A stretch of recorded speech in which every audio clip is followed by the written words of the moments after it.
வணக்கம். மற்றும் ஒரு வியாழக்கிழமை வணக்கம் நேற்று நிகழ்ச்சியினூடாக உங்கள் அனைவரையும் சந்திப்பதில் மட்டற்ற மகிழ்ச்சி. மலர்ந்த இந்த நாள் உங்கள் அனைவருக்கும் வெற்றினையும் மகிழ்ச்சியையும் தருகின்ற இனிய நாளாக மலர வேண்டும் என்று பிரார்த்தனைகளோடு நாங்கள் இந்த விசேட கலந்துரையாடல் பகுதிக்குள் நாங்கள் நுழைகின்றோம். இந்த விசேட கலந்துரையாடல் பகுதியானது ஏற்கனவே அறிவிக்கப்பட்டது போன்று எலும்பு மூட்டு விசேட சத்திர சிகிச்சை தொடர்பாக நாங்கள் பேச வேண்டியவர்களாக இருக்கின்றோம். காரணம், இத்தோடு தொடர்புடைய ஸ்கோலியோசிஸ் விழிப்புணர்வு வாரமாக இந்த வாரம் பிரகடனப்படுத்தப்பட்டிருக்கின்றது. ஆகவே இது தொடர்பான விழிப்புணர்வை ஏற்படுத்தக்கூடிய வகையிலே இன்றைய வணக்கம் நேற்று நிகழ்ச்சி உங்களுக்காகவே இந்த சிறப்பு நேர்காணல் பகுதியை ஏற்பாடு செய்திருக்கின்றது. இந்த சிறப்பான நேர்காணல் பகுதியில் நம்மோடு இணைந்து கொள்கின்றார்கள் எலும்பு மூட்டு விசேட சத்திர சிகிச்சை நிபுணர் டாக்டர் வேலாயுதம் சுவர்ணகுமார் அவர்கள், ஆர்த்தோபெடிக் சர்ஜன் அவர்கள். அத்தோடு அதே போன்று எலும்பு மூட்டு விசேட சத்திர சிகிச்சை நிபுணர் டாக்டர் சின்னதுரை மயூரன் அவர்கள் இந்த வழி நம்மோடு இணைந்திருக்கின்றார். இருவரையும் நாங்கள் பணிவன்போடு கழகத்துக்கு வரவேற்கின்றோம். வணக்கம் டாக்டர். வணக்கம் டாக்டர். நாங்கள் இந்த ஆர்த்தோபெடிக் தொடர்பாக அல்லது இந்த எலும்பு மூட்டு தொடர்பாக நாங்கள் பேச இன்று நாங்கள் ஆயத்தமாக இருக்கின்றோம். விசேடமாக ஸ்கோலியோசிஸ் தொடர்பாகத்தான் நாங்கள் இன்றைய ஒரு தனித்துவமான கலந்துரையாக அமைய காத்திருக்கிறதாகவே ஆரம்பத்தில் இந்த எலும்பு மூட்டு சத்திர சிகிச்சை தொடர்பாக ஒரு சிறு விளக்கத்தோடு ஆரம்பிக்கலாம் என்று எதிர்பார்க்கின்றேன். ஆமாம், பொதுவாக எங்களுடைய மக்களிடையே இருக்கின்ற ஒரு அபிப்பிராயம் எலும்பு மூட்டு என்பும் போது உடைவு அல்லது முறிவு என்பது மட்டும்தான் இல்லை. இதன் எங்களுடைய அடிப்படை காரணம் ஒரு மனிதனை நேராக நிற்கக்கூடிய வகையிலும் இருக்கக்கூடிய வகையிலும் சரியான முறையில் நடப்பதற்கேற்ற வழிகளை சத்திர சிகிச்சை மூலம் நாங்கள் வழங்கி ஒருவருக்கு ஒரு சாதாரண வாழ்க்கை முறை கொடுப்பதுதான் இதனுடைய முக்கியமான நோக்கம். அதன் அடிப்படையில் தான் இந்த ஆர்த்தோபெடிக்ஸ் என்பதனுடைய விளக்கம் இருக்கின்றது. ஆனால் அதில் ஒரு பகுதி எலும்புகள் முறிவு சம்பந்தமானது. அடுத்தது ஒருவரில் இருக்கின்ற வளைவுகள், உடம்பில் இருக்கின்ற அசாதாரண தன்மைகளை நாங்கள் நேராக்கி எடுப்பது. உதாரணமாக ஒருவருடைய கால் கட்டையாக இருக்குமா இருந்தால் அதை நாங்கள் நீளமாக்கி சரியான மற்ற காலினுடைய அளவுக்கு நாங்கள் அது கொண்டிருக்கக்கூடிய சந்தர்ப்பங்கள் இருக்கு. அதே போல தான் இந்த முதுகிலும் ஏற்படுகின்ற இந்த வளைவுகள் ஒவ்வொரு காரணங்களுக்காக வரும். அதை நாங்கள் பின்னர் அதை பற்றி கதைக்கலாம். அந்த வளைவுகளை கூட நாங்கள் நேராக்கி எடுத்து அவருக்கு சரியான ஒரு சிறந்த வாழ்க்கை முறையை சமூகத்தில் மற்றவர்களுக்கு சமனான முறையில் எந்தவித அங்கவீனம் உள்ளவர் என்று காட்டாத முறையில் அவரை நாங்கள் சிறந்த முறையில் உருவாக்கி கொடுக்கலாம். அதான் அந்த ஆர்த்தோபெடிக் என்பதனுடைய விளக்கம். மற்ற மாதிரி பார்த்தா நாங்கள் இந்த ஸ்கோலியோசிஸ் என்பதை பற்றி நாங்கள் இன்று கதைக்கப்படுகின்றது காரணம், ஸ்கோலியோசிஸ் என்பதும் எங்கள் மக்களிடையே ஒரு விழிப்புணர்வு அட்டதன்மை காணப்படுகின்றதனால் தான் எங்களுடைய ஆர்த்தோபெடிக் அசோசியேஷன் என்பது இலங்கையில் உள்ள எலும்பு மூட்டு சம்பந்தமான சத்திர சிகிச்சை நிபுணர்களை உள்ளடக்கிய ஒரு அங்கம் அமைப்பு. இதில் இலங்கையில் உள்ள எல்லா சத்திர சிகிச்சை நிபுணர்களும் அங்கத்தவர்களாக இருக்கிறார்கள். அவர்களுடைய பங்களிப்பு நாடு பூராவும் இருக்கின்றது. நாங்கள் இப்போது பார்ப்போமே ஆனால் மாவட்ட வைத்தியசாலை மட்டத்திற்கு மேலாக உள்ள எல்லா வைத்தியசாலைகளிலும் எலும்பு மூட்டு சம்பந்தமான சத்திர சிகிச்சை நிபுணர்கள் நியமிக்கப்பட்டிருக்கின்றார்கள். அவர்களுடைய சேவை வைத்தியசாலைகளில் இலவசமாக சிறந்த முறையில் வழங்கப்பட்டு வருவது நாடு பூராகும். உதாரணமாக சில இடங்கள் எடுத்து இப்போ தற்போது முல்லைத்தீவு, மன்னார், கிளிநொச்சி டாக்டர் மயூரன் இப்போது ஒர்க் பண்ணி கொண்டிருக்கிறார். வவுனியா போன்ற மருத்துவமனைகளில் இந்த நிபுணர்கள் இருக்கிறார்கள். பொதுவாக எங்கள் மக்களிடையே ஒரு அபிப்பிராயம் இருக்கின்றது, எலும்பு முறிவோ ஏதோ ஒன்று வரும்போது அவர்கள் உடனடியாக இந்த மருத்துவமனைகளுக்கு செல்லாமல் வெவ்வேறு வழிகளை நாடுகின்ற தன்மைகளும் இருக்கின்றது. அவற்றை நாங்கள் தவித்துக் கொள்வது நல்லது. அதற்காக இந்த விழிப்புணர்வு முயற்சியை நான் கொண்டு வருவோம். ஆமாம், நாங்கள் மீண்டும் நினைப்படுத்துகின்றோம். ஸ்கோலியோசிஸ் என்பது முதுகு தண்டில் ஏற்படுகின்ற அல்லது சி போன்ற அசாதாரண விளைவாக அமைந்திருக்கின்றது. பெரும்பாலும் 10 தொடக்கம் 12 வயதுக்கு மேற்பட்ட குழந்தைகளை அதிகமாக பாதிப்படை செய்கின்றது. அதிலும் ஆண்களை காட்டிலும் பெண்களுக்கு அதிக பாதிப்பை ஏற்படுத்தக்கூடிய ஒரு நோயாக விளங்குவதாக மருத்துவர்களால் தெரிவிக்கப்படுகின்றது. டாக்டர், ஸ்கோலியோசிஸ் என்றால் என்ன என்பது தொடர்பாக ஒரு ஆழமான விளக்கத்தை பார்ப்போமே. ஆமாம், அதற்கு நான் இந்த உடனே நான் உங்களுக்கு காட்டக்கூடிய மாதிரி இருக்கும். பொதுவாக நாங்கள் ஒருவரை பின்பக்கத்திலிருந்து நோக்குவோமே ஆனால் அவருடைய எல்லோருடைய முதுகும் நேராக இருக்கின்றது, அதில் எந்தவித வளைவும் இல்லாமல். ஆனால் ஒரு பக்கமாக பார்க்கும்போது இது சாதாரணமாக எல்லோருடைய முதுகெலும்பிலும் இருக்கின்ற ஒரு வளைவு. இது பொதுவாக எல்லோருக்கும் இருக்கின்றது, அது சாதாரணம். ஆனால் முன்பக்கமாக அல்ல பின்பக்கமாக இருக்கும்போது எங்களுடைய முதுகெலும்பு நேராக இருப்பதனால் நாங்கள் நேராக நிற்பதற்கும் நடப்பதற்கும் உறுதுணையாக இருக்கின்றது. ஆனால் இந்த ஸ்கோலியோசிஸ் என்ற வியாதியை பார்ப்போமே ஆனால் இந்த நேராக நின்று பின்பக்கமாக நாங்கள் பார்க்கும்போது இப்படி இந்த வகையில் ஒரு சி வடிவில் வளைந்திருக்கலாம், அல்லது ஒரு எஸ் வடிவில் இந்த வகையில் கூட வளைந்திருக்கின்ற தன்மை இதில் ஏற்படும். இதைத்தான் நாங்கள் ஸ்கோலியோசிஸ் என்று கூறுகின்றோம். அதாவது ஆங்கிலத்தில் இது ஸ்கோலியோசிஸ் என்று அழைக்கப்படுகின்றது. இப்போ இவ்வாறு வளைவுகள் ஏற்படும் போது ஒவ்வொருவருடைய அந்த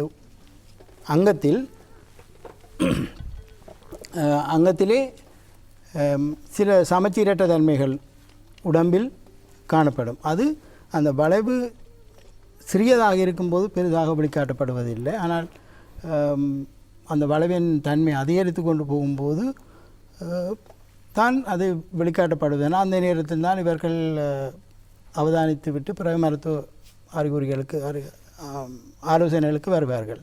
ஆனால் இதை நாங்கள் ஆரம்ப காலத்தில் நாங்கள் இதை கண்டுபிடிப்போமே ஆனால் அதற்குரிய முறைகளை நாங்கள் சரியான முறையில் நாங்கள் வழங்கக்கூடிய மாதிரி இருக்கும். டாக்டர், இந்த ஸ்கோலியோசிஸ் இந்த பிரச்சனை ஏற்படுவதற்கான காரணிகள் தொடர்பாக கொஞ்சம் விளக்கமாக பார்ப்போமே. ஆம், நிச்சயமாக ஸ்கோலியோசிஸ் நோய் ஏற்படுவதற்கான காரணங்கள் ஸ்கோலியோசிஸின் வகைகளுக்கு ஏற்ப வேறுபடுகின்றது. ஸ்கோலியோசின் ஒவ்வொரு வகையையும் ஏன் அது ஏற்படுகின்றது என்பதையும் விரிவாக பார்க்கலாம். ஸ்கோலியோசிஸின் மிக பொதுவான வகையாக காணப்படுவது ஆங்கிலத்தில் இடியோபெதிக் ஸ்கோலியோசிஸ் என்று அழைக்கப்படுகின்ற வகை. இதுவே மிக பிரதான வகையாக காணப்படுகின்றது. ஏறத்தாழ 80% மேற்பட்ட ஸ்கோலியோசிஸ்கள் இந்த வகைக்குள் அடங்குகின்றன. இந்த ஸ்கோலியோசிஸ் இடியோபெதிக் என்று சொல்லப்படுகின்ற ஸ்கோலியோசிஸ் ஏற்படுவதற்கான காரணம் இதுவரை மருத்துவ ரீதியாக கண்டறியப்படவில்லை, உறுதிப்படுத்தப்படவும் இல்லை. பல்வேறு வகையான ஊகங்கள் தெரிவிக்கப்படுகின்ற போதிலும் அவை எவையும் மருத்துவ ரீதியாக உறுதிப்படுத்தப்படவில்லை. இடியோபெதிக் என்ற ஆங்கில பதத்தின் தமிழ் வடிவம் காரணம் கண்டறியப்படாத காரணம். இது சம்பந்தமாக இன்னும் முக்கியமாக காரணம் கண்டறியப்படவில்லை. ஆனால் நோய் ஏற்படுகின்றது, அதற்குரிய வைத்தியங்கள் இருக்கின்றன. இவை பொதுவாக இளம் பிராயத்தினரிடையே ஏற்படுகின்றது. இவர்கள் இந்த முள்ளந்தண்டு வளைவை தவிர மற்ற எல்லா விதத்திலும் சாதாரண மனிதர்களாகவே இருப்பார்கள். அவர்களுக்கு வேறு எந்தவித ஒரு குறைபாடும் இருக்காது. எனவே இந்த பிள்ளைகள் பிறக்கும்போது நோமலாக பிறப்பார்கள். அதன் பிற்பாடு ஒரு குறிப்பிட்ட வயது வரும்போது வளைவு அவர்களது முள்ளந்தண்டில் ஏற்படுகின்றது. பொதுவாக நீங்கள் குறிப்பிட்டது போல பெண் பிள்ளைகளையே இது பெரும்பாலும் பாதிக்கின்றது, ஆண் பிள்ளைகளுடன் ஒப்பிடும்போது. இந்த வகையான ஸ்கோலியோசிஸே பொதுவானதாக காணப்படுகின்றது. இரண்டாவதாக பார்க்கின்ற போது பிறப்பிலிருந்தே ஏற்படும் ஸ்கோலியோசிஸ், முள்ளந்தண்டு வளைவு. இந்த வகையான வளைவுகள் ஒரு தாயின் கருவிலே குழந்தை உருவாகும் போது முள்ளந்தண்டு உருவாகுவதில் பல படிமுறைகள் இருக்கின்றன. அவற்றிலே முக்கியமாக முள்ளந்தண்டு உருவாகும் போது இதை பார்க்கும்போது நீங்கள் பார்க்கலாம், ஒவ்வொன்றும் தனித்தனி முள்ளந்தண்டு என்புகளாக இருக்கின்றன. அவற்றுக்கிடையில் டிஸ்க் எனப்படும் ஒரு அமைப்பு. அதை கொஞ்சம் கையில் எடுத்து காட்டக்கூடியதாக இருந்தால் டாக்டர் எங்களுக்கு கேமராவுக்கு கொஞ்சம் தெளிவாக காட்டக்கூடியதாக முக்கியமாக இப்பொழுது பார்ப்பீர்களாக இருந்தால் முள்ளந்தண்டுகள் இங்கு தனித்தனியாக காணப்படுகின்றன. அவற்றுக்கிடையில் டிஸ்க் போன்ற அமைப்பு காணப்படுகிறது. தாயினுடைய வயிற்றிலே குழந்தை உருவாகும் போது இந்த உருவாகின்ற ஒவ்வொரு முள்ளந்தண்டும் சில வேளைகளில் ஒரு வலது பக்கத்தில் உருவாகி இடது பக்கத்தில் இல்லாமல் இருக்கும் ஒரு முள்ளந்தண்டின் பகுதி, அல்லது ஒரு பக்கத்தில் உள்ள முள்ளந்தண்டுகள் ஒன்றுடன் ஒன்று இணைந்ததாக காணப்படும். இவ்வாறு காணப்படும் போது அவை முள்ளந்தண்டில் வளைவை ஏற்படுத்துகின்றது. இது இரண்டாவது காரணம். இவ்வாறான பிள்ளைகள் பிறப்பிலிருந்தே வளைவுடன் காணப்படுவார்கள், முள்ளந்தண்டு வளைவுடன். அது இரண்டாவது காரணம். மூன்றாவதாக எடுத்துக்கொண்டால் குழந்தைகளின் தசை அல்லது நரம்பு மண்டலத்தில் காணப்படுகின்ற பிரச்சனைகள், இவற்றாலும் முள்ளந்தண்டு வளைவு ஏற்படுகின்றது. அதாவது சில தசை சிதைவு நோய்கள் அல்லது மூளையில் ஏற்படுகின்ற சில பாதிப்புகளால் அவர்களுடைய நரம்பு மண்டலத்தில் ஏற்படுகின்ற பாதிப்புகள் முள்ளந்தண்டில் வளைவை ஏற்படுகின்றன. இவை ஆங்கிலத்தில் நியூரோமஸ்குலர் ஸ்கோலியோசிஸ் என்று அழைக்கப்படும். இவ்வாறான குழந்தைகளுக்கு வளைவு தவிர தசை மற்றும் நரம்பு மண்டலம் சம்பந்தமான வேறு பிரச்சனைகளும் காணப்படும். இவ்வாறான ஸ்கோலியோசிஸ்கள் சில வேளைகளில் ஆரம்ப காலத்திலேயே கண்டுபிடிக்கக்கூடியதாக இருக்கும். அடுத்ததாக காணப்படுவது வயது வந்தவர்களில் ஏற்படும் ஸ்கோலியோசிஸ் நோய். இது வயோதிபத்தில் இந்த முள்ளந்தண்டில் காணப்படும் சிறு சிறு மூட்டுக்கள் அவை தேய்வடைவதாலும் இடையில் காணப்படும் டிஸ்க் எனப்படும் அமைப்பில் ஏற்படுகின்ற வயோதிபத்தில் ஏற்படுகின்ற மாற்றத்தாலும் அதில் ஏற்படுகின்ற பேலன்ஸ் பிரச்சனைகளால் ஏற்படுகின்றது இந்த டீஜெனரேட்டிவ் ஸ்கோலியோசிஸ் எனப்படும் வகை. இவையே பிரதானமாக முள்ளந்தண்டு வளைவு ஏற்படுவதற்கான அல்லது ஸ்கோலியோசிஸ் ஏற்படுவதற்கான காரணங்களாகும். நான் முற்குறிப்பிட்டது போல மிக பொதுவாக ஏற்படுகின்ற ஸ்கோலியோசிஸ், அதாவது இடியோபெதிக் ஸ்கோலியோசிஸ் சிறுபிள்ளைகளில் ஏற்படும் அந்த வகைக்கு உண்மையான காரணம் இதுவரை மருத்துவ ரீதியாக கண்டுபிடிக்கப்படவில்லை. விஷயமாக நாங்கள் இன்று கருத்து கொண்டிருக்கின்றோம். ஸ்கோலியோசிஸ் என்கின்ற இந்த பிரச்சனை தொடர்பாக நாங்கள் பேசிய வண்ணமாக இருக்கின்றோம். இந்த ஸ்ரீலங்கா ஆர்த்தோபெடிக் அசோசியேஷனால் இந்த வாரம் விஷயமாக ஸ்கோலியோசிஸ் விழிப்புணர்வு வாரமாக பல்வேறு வகையான வேலை திட்டங்கள் தலைநகரிலே ஏற்பாடு செய்யப்பட்டிருக்கின்றன. இது தொடர்பாக நாங்கள் விளக்கமாக பார்க்கலாம். ஆகவே இந்த ஸ்கோலியோசிஸ் இந்த பிரச்சனை தொடர்பாக நம்மோடு இணைந்து இது தொடர்பான தெளிவை உங்களுக்கு வழங்குகின்றார்கள் டாக்டர் வேலாயுதம் சுவர்ணகுமார் அவர்கள், அதே போல் டாக்டர் சின்னத்துரை மயூரன் அவர்கள், விஷயமாக எண்பு மூட்டு விஷேட சத்திர சிகிச்சை நிபுணர்கள் இந்த வழி நம்மோடு இணைந்திருக்கிறார்கள். டாக்டர், நாங்கள் பார்க்கலாம், இந்த பிரச்சனை வயது செல்ல செல்ல அதிகரிக்கக்கூடிய வாய்ப்பு இருக்கிறதா? ஆமாம், முன்னர் நாங்கள் குறிப்பிட்டது போல இந்த வளைவுகள் ஏற்படும் போது நாங்கள் நேராக நிற்கும் அல்லது உட்காரும் விதத்தில் மாற்றங்கள் ஏற்படுகின்றது. அதன் மூலம் அந்த மூட்டுகள், அந்த முள்ளந்தண்டில் ஏற்படுகின்ற மூட்டுகளில் பாதிப்பு ஏற்படுகின்றது.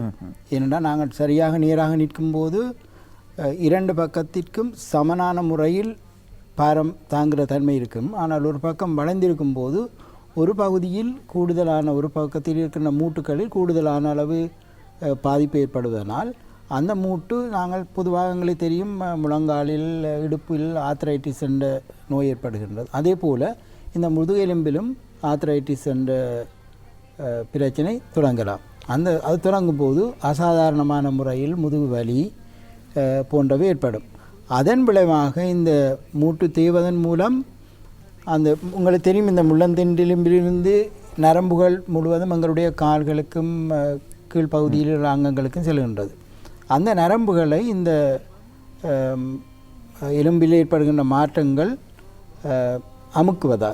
அமுத்துவதால் அந்த நரம்புகள் வேலை செய்வதில் அல்லது வித்தியாசமான முறையில் உணர்ச்சியில் போகலாம், அல்லது கால் ஒரு விதத்தில் வித்தியாசமான நோய்கள் அல்லது தசைகள் வேலை செய்யாத முறையில் அவை ஏற்படக்கூடிய சாத்தியக்கூறுகள் இருக்கின்றது.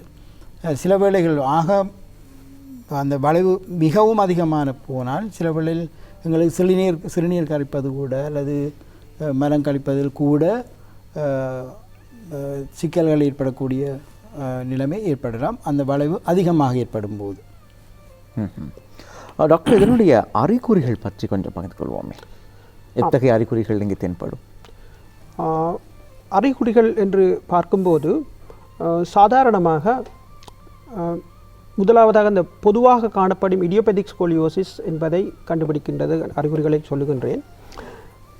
அதை நான் அந்த படத்தின் உதவியுடன் விளக்கினால் நன்றாக இருக்கும் என்று அந்த படத்தை நாங்கள் இப்பொழுது திரையில் மூன்றாவது மற்றும் நான்காவது படங்கள் உதவியாக. இப்பொழுது நீங்கள் இந்த திரையில் தென்படும் படத்தை பார்ப்பீர்களானால் எஸ் வடிவிலான வளைவு முள்ளந்தண்டிலே காணப்படுகின்ற பின்புறத்திலிருந்து ஒரு பிள்ளையை பார்க்கும்போது எஸ் வடிவிலான வளைவு அசாதாரணமான வளைவு. இதை நீங்கள் கண்டுபிடிக்கக்கூடியதாக இருக்கும். இதில் முக்கியமான பிரச்சனை என்னவென்றால், பொதுவாக பெண் பிள்ளைகளிலே ஏற்படுகின்றது. எங்கள் தமிழ் முஸ்லிம் கலாச்சாரங்களின்படி பெண் பிள்ளைகள் பொதுவாக அங்கத்தை முழுமையாக மறைக்கும் ஆடைகளை அணிவதனால் இவை பெரும்பாலும் குடும்ப அங்கத்தினரால் மட்டுமே அவதானிக்கக்கூடியதாக இருக்கும். ஆரம்ப கட்டத்தில் வளைவு பெரிதாகும் போது மட்டுமே வெளியில் தெரிகின்றது. அப்பொழுது ஆரம்ப கட்டத்தில் கண்டுபிடிப்பதில் பெற்றோர் மற்றும் குடும்ப அங்கத்தவர்களின் பங்கு முக்கியம். இதில் அதை நான் வலியுறுத்தி கூற விரும்புகின்றேன். அடுத்ததாக பார்ப்பீர்கள், ஆனால் மீண்டும் நாங்கள் படத்துக்கு சென்றால் உதவியாக இருக்கும். ஆம் டாக்டர். அதுக்கு முந்தைய படம், இதுக்கு முந்தைய படம். ஆம், அந்த படத்தை பார்த்தீர்களானால் இதுக்கு சரி, அந்த படத்தை பார்த்தீர்களானால் இரண்டாவதாக அவர்களுடைய தோள்பட்டைகளை பார்த்தீர்களானால் சமச்சீரற்ற தன்மை, ஒரு தோள்பட்டை உயர்வாகவும் ஒரு தோள்பட்டை தாழ்வாகவும் காணப்படுகின்றது. இவ்வாறு காணப்படுகின்றதும் இந்த முள்ளந்தண்டு வளைவினால் ஏற்படுகின்ற ஒரு விளைவாகும். அப்பொழுது உங்கள் பிள்ளைகள் யாருக்காவது இப்படியான அறிகுறிகள் இருந்தால் நீங்கள் அதை வைத்தியரை அணுக வேண்டிய அவசியம். மூன்றாவதாக பார்த்தீர்களானால் அவர்களுடைய இடுப்பு மூட்டுக்கள், அதாவது இடது பக்கத்தில் காணப்படும் படத்தில் உள்ள கீழ் கோடு பார்த்தீர்களானால் அவர்களுடைய இடுப்பு மூட்டும் அதே போல் ஒன்று மேலாகவும் ஒன்று தாழ்வாகவும் காணப்படும். அதைவிட பார்த்தீர்களானால் உங்களது வலது பக்கத்தில் காணப்படும் திரையில் தென்படும் படத்தில் அவர்கள் முன்னோக்கி குனிய சொல்லும்போது ஒரு பக்க நெஞ்சு கூடு, அதாவது விலா எலும்பு உயர்ந்து புடைத்து தள்ளுப்பட்டது போல காணப்படும். இதில் இந்த படத்தில் பார்த்தீர்களானால் அந்த குனிகின்ற பிள்ளையின் வலது பாதி நெஞ்சு கூடு தள்ளுப்பட்டது போல காணப்படும். இவ்வாறு காணப்படுவது மட்டுமல்லாது அவர்களுடைய தோள்பட்டை எலும்பு, ஸ்கேப்யூலா எனப்படும் தோள்பட்டை எலும்பும் அதில் ப்ரொமினண்டாக, அதாவது தள்ளுப்பட்டு காணப்படும். இதற்கு மேலதிகமாக முன்பக்கத்தில் இருந்து பார்க்கும்போது சில வேளைகளில் அவர்களுடைய ஒரு நெஞ்சு தாழ்வாகவும் ஒரு மார்பு புடைப்பாகவும் காணப்படலாம். ஸோ இவ்வாறான அறிகுறிகள் தென்படுகின்ற போது நீங்கள் உங்கள் அருகிலுள்ள எலும்பு முறிவு சத்திர சிகிச்சை வசதிகள் உள்ள ஒரு வைத்தியசாலையில் நீங்கள் அதை நாட வேண்டி இருக்கும். இவையே நான் குறிப்பிட்டவையே பொதுவான அறிகுறிகள் ஆகும். ஸ்கோலியோசிஸ் கண்டுபிடிப்பதற்கான பரிசோதனை முறைகள் எவ்வாறு இருக்கின்றன டாக்டர்? பரிசோதனைகள் என்று நாங்கள் நோக்கும்போது முக்கியமானது டாக்டர் மயூரன் குறிப்பிட்டது போல ஒரு பிள்ளையினுடைய தாயின் முக்கியமான பங்கை நாங்கள் கொண்டு வேண்டும். தாய் தான் ஒரு பெண் பிள்ளையோடு கூடுதலாக நேரத்தை செலவழிக்கின்ற ஒரு தாய். அதோடு பெண் பிள்ளைகள் தாயிடம்தான் இதையும் சொல்லுவார்கள் கூடுதலாக. அவர்கள் இதை கண்டுபிடித்தால் அவர்கள் இங்கே குறிப்பிட்ட கிளினிக்கு வரும்போது, ஓர்த்தோபெடிக் கிளினிக்கு, ஈவன் சாதாரணமான ஒரு குடும்ப வைத்தியரிடம் சென்று சொன்னால் கூட அவர்கள் இவர்களை சரியான முறையில் நாங்கள் குறிப்பிட்ட அறிகுறிகளை வைத்து அவர்களை சோதித்து பார்த்த பின்னர் எங்களிடம் வரும்போது கூட நாங்கள் அந்த சோதனைகளை செய்து பார்த்து எக்ஸ்ரே என்பதுதான் இங்கு பொதுவாக நாங்கள் அந்த அடுத்த படத்தை போட்டால் எங்களுக்கு தெரியும். எக்ஸ்ரே தான் நாங்கள் முக்கியமாக எடுக்கின்ற ஒரு பரிசோதனையாக இருக்கின்றது. ஆமாம், நாங்கள் புகைப்படத்தை தருவதற்கு இப்பொழுது நாங்கள் முயற்சிக்கின்றோம் டாக்டர். அது இல்லை, இதற்கு முதலாவது இருக்கின்ற படம் இல்லையா? முதலாவது காட்டின படத்தை காட்டினோம் என்றால் பொதுவாக இருக்கும். அதாவது இந்த எக்ஸ்ரே நாங்கள் எடுப்பதன் மூலம் ஆமாம், இந்த எக்ஸ்ரேயில் நாங்கள் பார்ப்போமே, ஆனால் அந்த முதுகெலும்பு வளைந்திருப்பதை நாங்கள் இலகுவாக அவதானிக்கக்கூடிய மாதிரி இருக்கின்றது. அதுபோல டாக்டர் மயூரன் சொன்னது போல் அந்த தோள்பட்டை எலும்புகள் ஒரு பக்கம் பதிவாகவும் ஒரு பக்கம் உயர்வாகவும், அதுபோல் இடுப்பெலும்பிலும் அந்த மாற்றங்கள் கூடி குறைந்திருப்பதையும் நாங்கள் அவதானிக்கலாம். அது மட்டுமல்ல, நான் டாக்டர் மயூரன் சொன்னதுடன் இன்னொன்றை குறிப்பிட வேண்டும். இந்த அறிகுறிகளில் சில பிள்ளைகள் எங்களிடம் வருவார்கள், நடக்கும்போது வித்தியாசமாக ஒரு கால் கட்டையாகவும் ஒரு கால் நீளமாக இருப்பதும். அதாவது அந்த பலவின் தன்மை அதிகமாக ஏற்படும் போது அதை கூட அவர்கள் அவதானிக்கக்கூடிய மாதிரி இருக்கும். அந்த இடுப்பெலும்பில் ஏற்படுகின்ற மாற்றத்தினால். அப்போ அவர்கள் நம்மங்களிடம் வரும்போது இதற்குரிய சாதாரண பொதுவான எக்ஸ்ரே பரிசோதனையின் மூலம் ஓரளவுக்கு நாங்கள் அதை கண்டுபிடிக்கக்கூடிய மாதிரி இருக்கும். அதன் பின்னர் இதற்குரிய விசேஷமான எக்ஸ்ரேகளை நாங்கள் எடுக்க வேண்டும். அதாவது அந்த பரிமாணம் எந்த அளவுக்கு இருக்கிறதுன்னு பார்ப்பதற்கு விசேஷமான எக்ஸ்ரேகளை, அதற்கு சிறந்த இடங்கள் இருக்குன்னா அங்கே நாங்கள் அனுப்பி அந்த எக்ஸ்ரேகளை எடுத்து நாங்கள் பார்க்கக்கூடிய மாதிரி இருக்கும். அது எக்ஸ்ரே தான் நீங்கள் முக்கியமாக நாங்கள் செய்கின்ற ஒரு பரிசோதனை. டாக்டர் மயூரன், நீங்கள் பகிர்ந்து கொள்ளுங்கள், இதற்கான சிகிச்சை முறைகள் எவ்வாறு அமைகின்றன? சிகிச்சை முறைகள் என்று எடுத்துக்கொண்டால் சிகிச்சை முறைகளை பற்றி ஒரு நோயாளிக்கு இந்த சிகிச்சை தான் தேவைப்படும் என்று முடிவு செய்வதற்கு பல காரணிகள் செல்வாக்கு செலுத்துகின்றன. முக்கியமாக ஒரு பிள்ளையின் வயது, அடுத்ததாக ஸ்கோலியோசிஸ் வளைவு, அதாவது முள்ளந்தண்டு வளைவின் பாரதூரத்தன்மை, மூன்றாவதாக ஸ்கோலியோசிஸ் ஏற்படுவதற்கான காரணம். இவையே பெரும்பாலும் சிகிச்சை சிகிச்சை தேவை என்பதை தீர்மானிப்பதற்கு உங்களுக்கு அடிப்படையாக இருக்கின்றது. பொதுவான ஸ்கோலியோசிஸ் வகையான இடியோபெதிக் ஸ்கோலியோசிஸை எடுத்துக்கொண்டால் அதற்குரிய சிகிச்சைகளை பார்ப்போமாக இருந்தால், முதலாவதாக வளைவின் பாரதூரத்தன்மை. வளைவின் பாரதூரத்தன்மை 10 டிகிரியை விட குறைவாக இருக்கும்போது அதை நாங்கள் ஸ்கோலியோசிஸ் நோயாக அடையாளப்படுத்துவதில்லை.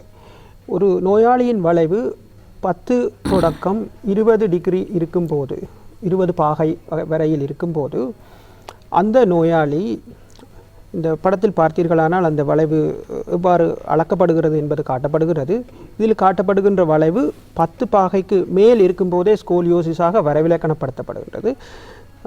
10 பாகையை விட 10 தொடக்கம் 20 பாகை வரை வளைவு உள்ள ஒரு நோயாளி தொடர்ச்சியான மருத்துவ கண்காணிப்பில் 6 மாதங்களுக்கு ஒரு தடவை எடுக்கப்படும் எக்ஸ்ரேயில் வளைவின் எவ்வாறு அதிகரிக்கின்றது என்பதையும் அவதானித்து தொடர்ச்சியான கண்காணிப்பில் வைக்கப்படுவார். இவர்களுக்கு எவ்விதமான சிகிச்சையும் அளிப்படவில்லை. பொதுவாக ஃபாலோஅப் என்று சொல்லப்படும் தொடர்ச்சியான பரிசோதனைகளில் நாங்கள் வளைவை அவதானித்து கொண்டு இருப்போம். அடுத்ததாக பார்ப்போமாக இருந்தால், வளைவின் தன்மை 20 பாகையிலிருந்து 45 பாகை வரை அதிகரிக்கின்ற வரையுள்ள நோயாளிகள். அவ்வாறானவர்களுக்கு பிரேஸ் எனப்படும் உடம்பிற்கு வெளியே அணியப்படுகின்ற, அதாவது நெஞ்சு மற்றும் வயிற்று பகுதியை அடங்கலாக கவர் பண்ணி அணியப்படுகின்ற பிரேசஸ் எனப்படும். அதற்கும் ஒரு படத்தை நான் உங்களுக்கு உதாரணமாக காட்டலாம் என்று நினைக்கின்றேன். அவ்வாறான பிரேசஸ் அந்த 20 தொடக்கம் 45 பாகை வரை வளைவுள்ள நோயாளர்களுக்கு வழங்கப்படுகின்றது. பிரேஸ் சிகிச்சையில் முக்கியமான விஷயம் அதன் வெற்றி வந்து இதற்கு அடுத்த படம், இதுக்கு அடுத்ததாக உள்ள படம் இல்லையா, என்ன ஒன்று அதுக்கும் மறுபக்கம் பார்க்க. பிரேஸ் சிகிச்சையின் வெற்றி என்பது ஒரு நோயாளியினதும் அவருடைய பெற்றோரினதும் பங்களிப்பிலேயே தங்கியுள்ளது. முக்கியமாக இள வயதினர் அவர்களுடைய உடம்பிற்கு வெளியில் அதை அணிந்திருப்பதை விரும்ப மாட்டார்கள். மன ரீதியாக அவர்களை தயார்படுத்தலுக்கு உட்படுத்த வேண்டிய அவசியம் எங்களுக்கு இருக்கின்றது. ஏனெனில் இந்த பிரேஸ் ஆனது ஒரு நாளுக்கு 20 தொடக்கம் 23 மணித்தியாலங்கள் வரை நோயாளி தொடர்ந்து அணிந்திருக்க வேண்டும். ஆமாம், அந்த புகைப்படத்தை நாங்கள் தருவதற்கு முயற்சிக்கின்றோம். இது இந்த படத்தில் அந்த ஒரு உதாரணம் ஒன்று காட்டப்பட்டுள்ளது. இவ்வாறாக உடம்பிற்கு வெளியில் அணியப்படும் இந்த அமைப்பை பிரேஸ் என்று சொல்லப்படும். இவை பிள்ளையின் வளர்ச்சிக்கேற்ப குறிப்பிட்ட காலத்துக்கு ஒரு தடவை உடம்பிற்கேற்ப மாற்றம் அடைந்து இதை அவர்கள் அணிந்திருக்க வேண்டும். எத்தனை நாட்கள் அணிந்திருக்க வேண்டும், எந்த காலப்பகுதி டாக்டர், அல்லது ஒரு நாளைக்கு எத்தனை மணித்தியால வகை? ஒரு நாளைக்கு ஆக குறைந்தது 20 மணித்தியாலங்கள், 20 தொடக்கம் 23 மணித்தியாலங்களை நாங்கள் பரிந்துரைக்கின்றோம். அதைவிட இது பிள்ளையின் வளர்ச்சி, அதாவது ஒரு பிள்ளையின் என்பு வளர்ச்சி நடைபெற்று கொடுக்கின்ற காலத்தில் இது அணிந்திருப்பது கட்டாயம். வளர்ச்சி முடிவின் பின்னரே அவர்கள் பிரேஸிலிருந்து வெளியில் வரலாம். நோயாளியின் ஸ்கோலியோசிஸ் கண்டுபிடிக்கப்படுகின்ற காலத்திலிருந்து அவர்களது வளர்ச்சி முடியும் வரை இதனை அணிந்திருக்க வேண்டும். அடுத்ததாக பார்ப்போமானால் சத்திர சிகிச்சை. சத்திர சிகிச்சை என்பது சாதாரணமாக முள்ளந்தண்டு வளைவு 45 பாகையை விட மேற்படும் போது தேவைப்படுகின்றது. சத்திர சிகிச்சை என்பது முள்ளந்தண்டின் பின்புறமாக பொதுவாக செய்யப்படுகின்றது. முள்ளந்தண்டின் பின்புறமாக பொதுவாக இதுக்கும் ஒரு படத்தை நான் உங்களுக்கு காட்டக்கூடியதாக இருக்கும். சாதாரணமாக முள்ளந்தண்டின் பின்புறமாக முள்ளந்தண்டை அணுகி இதில் காட்டப்பட்டுள்ள படத்தை பாருங்கள். உங்களது இடது பக்க திரையில் தெரிவது சத்திர சிகிச்சைக்கு முன்னான முள்ளந்தண்டு எக்ஸ்ரே படம். வலது பக்கத்தில் சத்திர சிகிச்சையின் பின்பு எவ்வாறு அது நேராக்கப்பட்டுள்ளது என்பது காணப்படுகின்றது. இந்த படத்திலே காட்டப்பட்டுள்ளவாறு ஸ்க்ரூஸ் என்று சொல்லப்படுகின்ற ஆணிகள் மற்றும் ரோட்ஸ் என்று சொல்லப்படுகின்ற கம்பிகள் மூலம் முள்ளந்தண்டிலே அவை போடப்பட்டு அதன் மூலம் முள்ளந்தண்டு வளைவு நேராக்கப்படுகின்றது. சத்திர சிகிச்சையின் போது முள்ளந்தண்டு நேராக்கப்பட்டு இடையில் காணப்படுகின்ற மூட்டுக்கள் பொருத்தப்படுகின்றன. இதன் காரணமாக ஆரம்ப காலத்தில் அந்த ஸ்க்ரூஸ் ஆணிகளும் கம்பிகளும் அதை பிடித்திருக்கும் முள்ளந்தண்டு நேராக உள்ளதை காலம் செல்ல செல்ல எமது முள்ளந்தண்டு எலும்பிலே ஏற்படுகின்ற என்பு இணைவு அந்த முள்ளந்தண்டு நேராக்கலை நிரந்தரமாக்கும். பொதுவான சிகிச்சைகளாக நான் குறிப்பிட்டது ஒன்று வளைவின் பாரதூரத்தன்மை குறைவாக இருக்கும்போது அவதானிப்பு, வளைவின் பாரதூரத்தன்மை ஒரு குறிப்பிட்ட அளவில் இருக்கும்போது வெளியில் போடப்படும் பிரேஸ் வகைகள், மூன்றாவதாக வளைவின் பாரதூரத்தன்மை அதிகமாக காணப்படும் போது சத்திர சிகிச்சை தேவைப்படும். டாக்டர் மைரோன் அவர்கள் மிக தெளிவாக சொல்லியிருந்தார்கள். இத்தகைய மருத்துவ சிகிச்சைகள் வழங்கப்படும் என்று தொடர்பாக ஆழமாக பகிர்ந்தார். டாக்டர் சுதர்குமார், நீங்கள் பகிர்ந்து கொள்ளுங்கள். சிகிச்சையின் பின்னதாக அதாவது இந்த சிகிச்சையை பெற்றுக்கொண்ட ஒருவர் எத்தகைய பழக்க வழக்கங்களை தொடர்ச்சியாக கடைபிடிக்க வேண்டும், எவ்வாறு நடந்து கொள்ள வேண்டும் என்பது தொடர்பாக பகிர்ந்து கொள்ளுங்கள். இந்த சிகிச்சை முறைகளை டாக்டர் மயூரன் சிறந்த முறையில் சொல்லியிருந்தால் அதில் நாங்கள் குறிப்பிடுவது அந்த பிரேஸ் அணிவது என்பது. இந்த பிரேஸ் அணிவதற்கு எங்களுடைய குடும்பத்தினரும் குடும்ப அங்கத்தவர்களும் அந்த நோயாளியும் முக்கிய பங்கெடுக்கிறார்கள். அந்த நோயாளி எவ்வளவுக்கு அந்த உணர்ந்து தான் இதை அணிந்து கொள்ள வேண்டும் என்ற உணர்வோடு நாங்கள் அந்த பிரேஸை அணிய சொல்லி நாங்கள் அறிவுறுத்தலை கொடுப்போம். ஆனால் அந்த நோயாளி தான் அதை அணிந்து கொள்ள வேணும். சில பிள்ளைகள் நாங்கள் அணிவோம் என்று சொல்லிவிட்டு வீட்டில் போய் அதை அணிவதில் ஒழுங்காக அணிந்து கொண்டு வந்தால் அந்த வளைவு அந்த உக்கிரத்தன்மையை நாங்கள் கட்டுப்படுத்தி கொள்ளலாம். ஏன்னா முக்கியமாக இந்த வளைவுகள் ஏற்படுவது நாங்கள் முதல் குறிப்பிட்டது போல ஒரு 10-12 வயதில், அதாவது அவர்கள் பூ பெய்தும் வயதில் தான் இந்த வளைவு ஏற்படுவது. அதே நேரத்தில் தான் அந்த அவர்களுடைய வளர்ச்சியும் அதிகரிக்கின்ற காலகட்டம். வளர்ச்சி அதிகரிக்கின்ற காலகட்டத்தில் அந்த வளைவு அதிகரிக்கின்ற சாத்தியக்கூறுகள் கூடுதலாக இருப்பதனால் அந்த பிரேஸை நாங்கள் சரியான முறையில் அணிய வேண்டும். டாக்டர் மயூரன் சொல்வது போல 23 மணித்தியாலங்கள், அதாவது சாதாரண அவர்கள் குளிப்பதற்கோ ஒரு மணித்தியாலத்துக்கு தான் அதை கரட்டக்கூடிய மாதிரி இருக்கும். அதை தொடர்ந்து அணிந்து கொண்டிருந்தால் இந்த இதை நாங்கள் கட்டுப்படுத்தலாம். அந்த வளைவு கூடிக்கொண்டு போவதை கட்டுப்படுத்தக்கூடிய மாதிரி இருக்கும். அதுதான் முக்கியமான இந்த பிரேஸினுடைய பிரேஸ் நீங்கள் முதல் கேட்டீங்க இப்போ இது கரெக்டானாம்னு சொல்லி. அதாவது நாங்கள் பொதுவாக இந்த பிரேஸை அணிய சொல்லி அவர்களுடைய வயது முதிர்ச்சி அடையும் வரை அல்லது அதற்கு முன்னர் சத்திர சிகிச்சைக்கு போக வேண்டி வந்தால் அது வரையும் போட வேண்டி வரும். ஆனால் ஒரு வயது முதிர்ச்சி எய்ததன் பின்னர் பொதுவாக ஒரு 19-20 வயதுக்கு பின்னர் இந்த பிரேஸ் போட வேண்டிய தேவை இல்லை. ஏன்னா அதால் எந்தவித நன்மையும் அதில் ஏற்பட போகிறது இல்லை. அதோட இந்த பிரேஸ் போடுவது நாங்கள் அந்த வளைவை முற்றாக நீராக்குவதற்கு அல்ல, இந்த வளைவை கட்டுப்பாட்டில் வைத்திருப்பதற்காகத்தான் நாங்கள் இந்த பிரேஸை போடுவோம். அப்போ முக்கியமான அவர்கள் போட வேண்டிய அது முதலாவது. இரண்டாவது சத்திர சிகிச்சையை பற்றி பார்ப்போமே. ஆனால் சத்திர சிகிச்சை டாக்டர் மயூரன் குறிப்பிட்டது போல் இது ஒரு நீண்ட நேர சத்திர சிகிச்சை. சிறுவலை 6 மணித்தியாலங்களுடன் செல்லலாம். அதாவது அந்த பின்பகுதியில் நாங்கள் சத்திர சிகிச்சைகளை செய்து ஆணிகள் கம்பிகளை போட்டு நேராக்கி எடுத்ததன் பின்னர் பொதுவாக எங்கள் மக்களிடையே இருக்கின்ற ஒரு தப்பு அபிப்பிராயம், முள்ளந்தண்டில் சத்திர சிகிச்சை செய்தால் அவர்கள் கட்டிலில் இருக்க வேண்டி வரும் அல்லது கால் வழங்காமல் போயிடும் அப்படி என்பதல்ல. அப்படியான ஒரு தப்பு அபிப்பிராயத்தை நாங்கள் தவிர்த்து கொள்ள வேண்டும். என்றால் இந்த சத்திர சிகிச்சை செய்த பிள்ளைகள் பொதுவாக 2வது நாள் எழும்பி ஒரு இந்த போக்கர் என்று சொல்லுவோம், அதோடு அவர்களை எழும்பி கதிரையில் இருத்தக்கூடிய மாதிரி இருக்கும். அதுபோல் நடப்பதற்குரிய பயிற்சிகளை நாங்கள் தொடங்குவோம் 2வது நாள். அப்போ 2வது நாள் நடக்க துவங்கும்போது பொதுவாக ஒரு 5 துவக்கம் 7 நாட்கள் தான் அவர்கள் மருத்துவமனையில் இருக்க வேண்டிய தேவை ஏற்படுகின்றது. அதன் பின்னர் அவர்களுடைய காயங்களை நாங்கள் சரியான முறையில் அவதானித்து எந்தவித பிரச்சனைகள் ஒன்றும் இல்லை என்று சொன்னால் அவர்களை நாங்கள் வீட்டுக்கு அனுப்புவோம். பின்னர் அவர்கள் எங்களுடைய கிளினிக்குகளுக்கு பொதுவாக 2 கிழமைக்கு ஒரு முறை, ஒரு மாதத்துக்கு ஒரு குறிப்பிட்ட ஒரு வருஷத்துக்கு நாங்கள் குறிப்பிட்ட காலப்பகுதியில் பார்த்ததன் பின்னர் அவர்களை நாங்கள் வருஷத்தில் ஒரு முறை பார்த்தால் போதும். ஒரு 2 வருஷத்துக்கு அது பின்னர் தேவையே இல்லை.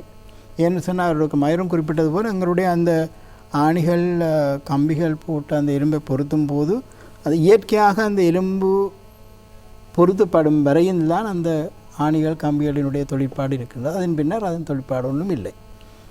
மற்றொன்று குறிப்பிட வேண்டும், அந்த நாங்கள் சத்திர சிகிச்சையின் பின்னர் அந்த ஆணி முடிகிற இடத்துக்கு மேலாகவும் கீழாகவும் தான் அந்த முள்ளந்தண்டு எலும்பில் வளைவுகள் ஏற்படும், அந்த பகுதியில் வளைவுகள் ஏற்படும். ஆனால் இவர்கள் சாதாரண வாழ்க்கைக்கு செல்லக்கூடிய மாதிரி இருக்கும். பொதுவாக 6 மாதங்களின் பின்னர் அவர்கள் நீச்சல் செய்யலாம், ஸ்போர்ட்ஸ் ஆக்டிவிட்டீஸ், பொதுவான ஸ்போர்ட்ஸ் ஆக்டிவிட்டீஸ் அதில் ஈடுபடக்கூடிய மாதிரி இருக்கின்றது. மற்றது பாடசாலைகள், பல்கலைக்கழகங்கள் இதற்கும் போகக்கூடிய சந்தர்ப்பங்கள் அவர்களுக்கு ஏற்படுகின்றது. இது பொதுவான சத்திர சிகிச்சைகளின் பின்னர் ஏற்படுகின்ற நடைமுறை. ஆம் டாக்டர், தொடர்ச்சியாக நாங்கள் பேசலாம். ஸ்கோலியோசிஸ் தொடர்பாக நாங்கள் 10:30 வரை உங்களோடு நாங்கள் பேசுவதற்கு ஆயத்தமாக இருக்கின்றோம். அதுக்கிடையிலே சிறு வர்த்தக விளம்பர இடைவேளை பிரதானமான இடத்துல. ஆகவே நேரில் நாங்கள் ஒரு அன்பான வேண்டுகோள் முன்வைக்கின்றோம். நீங்கள் இத்தகைய ஒரு பிரச்சனை நீங்கள் இனம் காணுகின்ற பொழுது, டாக்டர் ஏற்கனவே சொல்லியிருந்தார், பெரும்பாலும் பெண் பிள்ளைகளுக்கு ஏற்படுவதாக. ஆகவே தாய்மார், நீங்கள் உங்களுடைய பிள்ளைகளை நீங்கள் கண்ணும் கருத்துமாக பார்த்துக் கொள்கின்றீர்கள், குடும்ப உறுப்பினர்கள் அவதானிக்கின்றீர்கள். ஆகவே இத்தகைய சிறு மாற்றங்கள் ஏற்படுகின்ற பொழுது உங்கள் அருகில் இருக்கின்ற மாவட்ட வைத்தியசாலைக்கு சென்று அங்கே நீங்கள் சாதாரணமாக நீங்கள் வெளிநோயாளர் பிரிவுக்கு சென்று நீங்கள் காண்பித்தாலே அவர்கள் சொல்லுவார்கள், இதை நீங்கள் இந்த எண்பு அதே போல் இந்த மூட்டு அந்த சிகிச்சை பிரிவுக்கு உங்களை அனுப்பி வைப்பார்கள். ஆகவே அங்கு உங்களுக்கான அந்த பரிசோதனை மேற்கொள்ளப்படும். அதை ஏற்கனவே சொன்னது போல, டாக்டர் சொன்னது போல் அவதானிப்பு, அதே போல் ஏனைய முன் ஆயத்தமான சில விஷயங்கள், ஆரம்ப சிகிச்சைகள் வழங்கப்படுகின்றன. அதன் பின்னதாக சத்திர சிகிச்சை ஏற்படுகின்ற பொழுது, தேவைப்படுகின்ற பொழுது இந்த 4 வைத்தியசாலைகள் உங்களுக்காகவே பரிந்துரைக்கப்பட்டிருக்கின்றன. இந்த சிகிச்சைகள் மேற்கொள்ளப்படுகின்றன. ஆகவே வடக்கு பிராந்தியத்தில் இருக்கின்ற மக்கள் யாழ் போதனா வைத்தியசாலைக்கு, யாழ்ப்பாணத்தில் இருக்கின்ற பொழுது பேருந்து நிலையத்துக்கு அருகில் இருக்கிறது பெரிய வைத்தியசாலை, அங்கு சென்று நீங்களுக்கான சிகிச்சை பெற்றுக்கொள்ளக்கூடியதாக இருக்கும். ஆகவே இடையே மலையக பிரதேசங்களில் இருக்கின்ற மக்கள் நீங்கள் பார்க்கலாம், பதுளை நகரத்திலே இருக்கின்றது பெரிய ஆஸ்பத்திரி. ஆகவே அங்கு சென்று நீங்கள் அந்த சிகிச்சையை பெற்றுக்கொள்ளலாம். அதே போல் தலைநகருக்கு, கொழும்புக்கு நீங்கள் வருகின்ற பொழுது 103 இந்த பேருந்தில் நீங்கள் ஏறினால் பெரிய வைத்தியசாலை, தேசிய வைத்தியசாலை இருக்கிறது. அங்கே சென்று இந்த சிகிச்சையை பெற்றுக்கொள்ளலாம். அதே போல் அதுக்கு மிக அருகிலே இருக்கிறது சிறுவர்களுக்கான வைத்தியசாலை, லேடி ரிச்வே வைத்தியசாலை இருக்கின்றது. ஆகவே இந்த 4 வைத்தியசாலைகளில் 2 மொழி பேசுகின்ற வைத்தியர்கள் இருக்கின்றார்கள், அங்கே பணிபுரிகின்ற உத்தியோகத்தர்கள் இருக்கின்றார்கள். உங்களுக்கு நீங்கள் உதவிகளை பெற்றுக்கொள்வதற்கு இலகுவாக இருக்கும். ஆகவே நீங்கள் இதனை தள்ளி போடாமல் இத்தகைய சிகிச்சைகளை பெற்றுக்கொள்ளுமாறும் நாங்கள் உங்களை நேத்ரா டிவியின் சார்பாக அன்போடு கேட்டுக்கொள்கின்றோம். அதே போல் டாக்டர் சுவர்ணகுமார், நீங்கள் பகிர்ந்து கொள்ளுங்கள், இந்த பிரச்சனையை முற்றாக குணப்படுத்த முடியுமா? காரணம் நம்மவருக்கு இருக்கின்ற ஒரு கேள்வி அதுதான். ஆமாம், இதில் நாங்கள் முதல் குறிப்பிட்டது போல இந்த பிள்ளைகள் ஆரம்ப காலகட்டத்தில், அதாவது வளைவு குறிப்பிட்ட அளவில் இருக்கும்போது அவர்கள் வரும்போது நாங்கள் அந்த சரியான முறையில் பிரேஸ் அணிவதன் மூலம், சத்திர சிகிச்சை செய்வதன் மூலம் நாங்கள் அது முதலொரு படம் ஒன்றை நாங்கள் காட்டியிருந்தோம். அந்த சத்திர சிகிச்சையின் முன்னர் இவ்வளவு அந்த வளைவு இருந்தது, சத்திர சிகிச்சையின் பின்னர் அதை நாங்கள் உறுதிப்படுத்தக்கூடிய மாதிரி முற்றாக குணப்படுத்தலாம். ஆனால் இங்கு நாங்கள் சில ஒரு முக்கியமான குறிப்பை நான் சொல்ல வேண்டும் என்று சொன்னால், நீங்கள் குறிப்பிட்டது போல நாங்கள் இந்த ஒரு விழிப்புணர்வு கொண்டு வந்து பிள்ளைகள் மருத்துவமனைக்கு வருவார்கள். நாங்கள் அவர்களை சரியான முறையில் அணுகி அவர்களுக்கு பிரேஸ் போடுவதற்கோ, சில வேளை பிரேஸ் போட தயங்குறவர்கள் அவர்கள் என்ன செய்வார்கள் என்று சொன்னால், அல்ல நாங்கள் சத்திர சிகிச்சை செய்ய வேண்டும் என்று சொல்லி ஒரு கட்டத்தில் சொல்லும்போது அவர்கள் சத்திர சிகிச்சைக்கு பயம் ஏற்படுவதனால் என்ன செய்வார்கள், கிளினிக்கு வருவதை தவித்துக் கொள்வார்கள். கிளினிக்கு வருவதை தவித்து அவர்கள் வேறு விதமான வைத்தியங்களை, உங்களுக்கு தெரியும் இலங்கையில் எத்தனையோ முறையான வைத்தியங்களின் போய் எல்லாம் செய்யும்போது அந்த வளைவு கட்டுப்பாடின்றி கூடிய நிலைக்கு வந்துடும். அதன் பிறகு திருப்பி எங்களிடம் வரும்போது அந்த வளைவு முதல் சாதாரணமாக எடுத்துக்கொண்ட 50 பாகையில் இருக்கிறது, இப்போ ஒரு 90 பாகைக்கு போய்விட்டால் அந்த 90 பாகையில் இருப்பதோ அந்த வளைவு கூடுதலாக இருப்பதை நாங்கள் முழுவதும் கொண்டு வருவது நல்லதல்ல. ஏனென்றால் நாங்கள் முற்றுமுழுக அந்த வளைவை நீராக்கும் போது அந்த நரம்புகள் பாதிப்பதற்குரிய சாத்தியக்கூறுகள் இருக்குது. முற்றாக கொண்டு வர வேண்டும் என்ற தேவையும் இல்லை. மற்ற சொல்வோமையான நாங்கள் டாக்டர் மயூரன் சொல்வது போல 10 பாய்க்குள்ளாக இருப்பவர்களுக்கு அல்லது 40 பாய்க்குள்ளவர்களுக்கு நாங்கள் சத்திர சிகிச்சை செய்வதில்லை. இந்த வளைவு பொதுவாக சில வேளை 120, 150 பாய்க்கு கூட இருப்பவர்கள் கூட எங்கள் வரும்போது நாங்கள் அவர்களை ஒரு முற்றாக நேராக்கி எடுக்க வேண்டும் என்று நினைத்து செய்தால் அவர்களுடைய கால்கள் சில வேளை வழங்காமல் போகலாம். அதற்காக நாங்கள் முற்றாக நேராக்க வேண்டும் என்ற தேவையில்லை. சில வேளை நாங்கள் அது ஒரு 30 பாகை 40 பாகைக்கு உள்ள கட்டுப்பாட்டில் வைத்திருந்தால் கூட அது போதுமானதாக இருக்கும். அதுதான் நாங்கள் அந்த குணப்படுத்தலாம் என்று சொல்வது அதுதான். அதாவது சரியான ஒருவர் நேராக நிற்கும்போது அந்த வளைவு அல்லது உடம்பில் இருக்கிற அந்த அங்க மாற்றங்கள் தெரியாத முறையில் நாங்கள் அவரை நேராக்கி எடுத்து செய்யக்கூடிய மாதிரி இருக்கும். சரி டாக்டர், நான் இந்த தருணத்தில் ஒரு முக்கியமான கேள்வியை உங்களிடம் கேட்டு அதுக்கான தெளிவை பெற்றுக்கொள்ளலாம் என்று எதிர்பார்க்கின்றேன். நம்முடைய நாடு பல கலாச்சார அம்சங்களை கொண்ட ஒரு நாடு, தொண்டு தொட்ட பல்வேறு வகையான மருத்துவ முறைகளை பின்பற்றுகின்ற ஒரு நாடாக இருக்கின்றது. நாங்கள் பொதுவாக இத்தகைய பிரச்சனை ஏற்படுகின்ற பொழுது ஒன்று கீழே விழுந்து மூட்டு அல்லது எலும்பு விலகினால் அல்லது உடைந்தால் அல்லது தசை பிறண்டால் அல்லது இத்தகைய எலும்பு போன்ற முதுகெலும்பு போன்றவை வளைந்தால் நாங்கள் எங்களுடைய பாரம்பரிய கலாச்சார ரீதியான மருத்துவத்தை நாங்கள் எடுத்துக்கொள்வதே வழமையாக இருக்கிறது. இப்பொழுதும் சொல்வார்கள், ஐயோ அங்கே பெரிய ஆஸ்பத்திரிக்கு போனால் ஆப்ரேஷன் பண்ணிடுவாங்க, சர்ஜரி பண்ணிடுவாங்க, அதனால் நம்ம இந்த முறை எடுக்கலாம். நம்ம ஊரில் ஒரு நல்ல ஒரு வெதுமாத்தியாக இருக்கிறாரு. இந்த பண்பு இன்னும் இருக்கிறது. நாங்கள் எவ்வளவு படித்தாலும் எவ்வளவுதான் நாங்கள் நாகரிக உலகிலே வாழ்ந்தாலும் இந்த சத்திர சிகிச்சைக்கு நாங்கள் இன்னும் பயப்படுகின்றவர்களாக இருக்கின்றோம். இன்னும் இத்தகைய சிகிச்சையினூடாக குணப்படுத்தலாம் என்கின்ற ஒரு எண்ண பங்கு இருக்கிறது. இது எந்த அளவுக்கு டாக்டர் நீங்கள் இதனை நீங்கள் எப்படி பார்க்கின்றீர்கள்? இங்கே நான் குறிப்பிட வேண்டிய என்று சொன்னால், நீங்கள் குறிப்பிட்ட அந்த உடைவு, பொதுவாக உடைவு என்று எடுப்போம்னு சார், ஒரு எலும்பு உடைந்தால் அது எல்லோருக்கும் அது எலும்பு பொருந்துவது ஒரு உடம்பினுடைய ஒரு சாதாரண தொழிற்பாடு. எலும்பு உடைந்தால் அது பொருத்துவது சாதாரண உடம்பினுடைய தொழிற்பாடு. ஆனால் நாங்கள் செய்வது அந்த எலும்பை சரியான முறையில் அந்த எலும்பை நேராக்கி வைத்துக்கொள்ளும் போது அந்த குறிப்பிட்ட காலப்பகுதியில், உதாரணமாக எடுத்தோம்னா எங்களுடைய கைகளில் ஏற்படுகின்ற உடைவுகள் 1.5 மாதத்தில் பொருந்தும். கால்களில் ஏற்படுவது பொதுவாக 3 மாதம் செல்லும். அப்போ அந்த காலப்பகுதிக்கு அந்த எலும்பை அசையாத முறையில் வைத்திருந்தால் அந்த எலும்பு சரியான முறையில் பொருந்தி வந்துடும். அதான் நாங்கள் செய்கிற தொழிற்பாடை தவிர அதற்கு சில வழிகள் இருக்குது. சில எலும்புகளுக்கு ஒவ்வொரு எலும்புக்கும் ஒவ்வொரு வைத்தியம் இருக்கின்றது. உதாரணமாக இந்த கையில் ஏற்படுகின்ற உடைவுகள் எடுத்தோம்னா இதில் 2 எலும்புகள் இருக்கின்றது. அந்த 2 எலும்பும் சரியான முறையில் பொருத்தப்படாவிட்டால் எங்களுடைய கை இந்த முறையில் அசைக்க முடியாது. ஆனால் இதில் இருக்கிற எலும்பு எடுப்போம் என்று சொன்னால், இந்த எலும்பு தனி எலும்பு, அதில் ஒரு சின்ன ஒரு ஏற்றம் கூட இருந்தால் கூட அல்லது சின்ன ஒரு வளைவு இருந்தால் கூட நாங்கள் அதை ஏற்றுக்கொள்ளலாம். அதை நாங்கள் 100க்கு 100% சரியாக பொருத்த வேண்டும் என்ற தேவை இல்லை.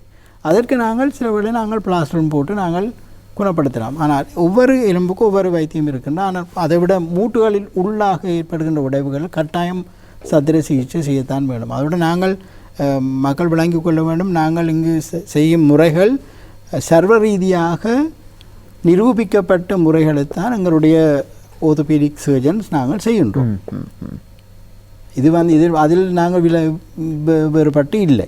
அப்போ இது நாங்கள் இங்கே செய்வதுதான் அமெரிக்காவிலும் செய்வார்கள். ஆனால் சில வசதிகள் நாங்கள் எங்களுக்கு ஏற்ற மாதிரி நாங்கள் செய்து கொள்வோம். ஆனால் சத்திர சிகிச்சை செய்ய வேண்டும் தான் என்று நாங்கள் நினைக்கும் போது தீர்மானிக்கும் போது இவர்கள் என்ன செய்வார்கள், பயத்தில் விட்டுட்டு போய் பிறகு நான் குறிப்பிட்ட காலப்பகுதிக்கு அந்த எலும்பு சரியான முறை இல்லைன்னு சொன்னால் பிழையான முறையில் பொருந்திவிடும். அதன் பிறகு மீண்டும் எங்களிடம் வரும்போது நாங்கள் அதை உடைத்து தான் திருப்பி செய்ய வேண்டும். ஆகவே இவை தொடர்பில் அதீத கவனம் செலுத்துவது மிக பொருத்தமானதாக இருக்கும் என்பதை அன்போடு கேட்டுக்கொள்கின்றோம். டாக்டர் மயூர், நீங்கள் பகிர்ந்து கொள்ளுங்கள். இத்தகைய பிரச்சனைகள் இருக்கின்ற பொழுது, விசேடமாக ஸ்கோலியோசிஸ் போன்ற பிரச்சனைகள் ஒருவருக்கு ஏற்படுகின்ற பொழுது சமூகத்தில் எத்தகைய ஒரு தப்பபிப்பிராயம் இருக்கின்றது? முக்கியமாக பெற்றோர்களிடையே இந்த நோய் ஏற்படுவதற்கான காரணம் குறித்து சில தப்பான அபிப்பிராயங்கள் இருக்கின்றன. முக்கியமாக எடுத்துக்கொண்டால் பாடசாலை மாணவர்களுடைய புத்தகப்பை அது பாரமானது என்ற ஒரு கருத்து எல்லோரிடம் இருக்கிறது. உண்மையாகவே பாரமாகவும் இருக்கின்றது. சில பெற்றோர்கள் நினைக்கின்றார்கள் ஒரு பாரமான புத்தகப்பையை முதுகில் மாணவர் காவிக்கொண்டு திரிவதால் இந்த ஸ்கோலியோசிஸ் வளைவு ஏற்படுகின்றது என்பது அது முற்றிலும் தவறானது. நான் முதலே குறிப்பிட்டது போல ஸ்கோலியோசிஸின் வகைகளுடைய காரணங்களை குறிப்பிட்டுள்ளேன். பாரமான புத்தகப்பைகளால் இவை ஏற்படுவதில்லை. இரண்டாவதாக எடுத்துக்கொண்டால் இது கூடுதலாக பெண் பிள்ளைகளையே பாதிக்கின்றது.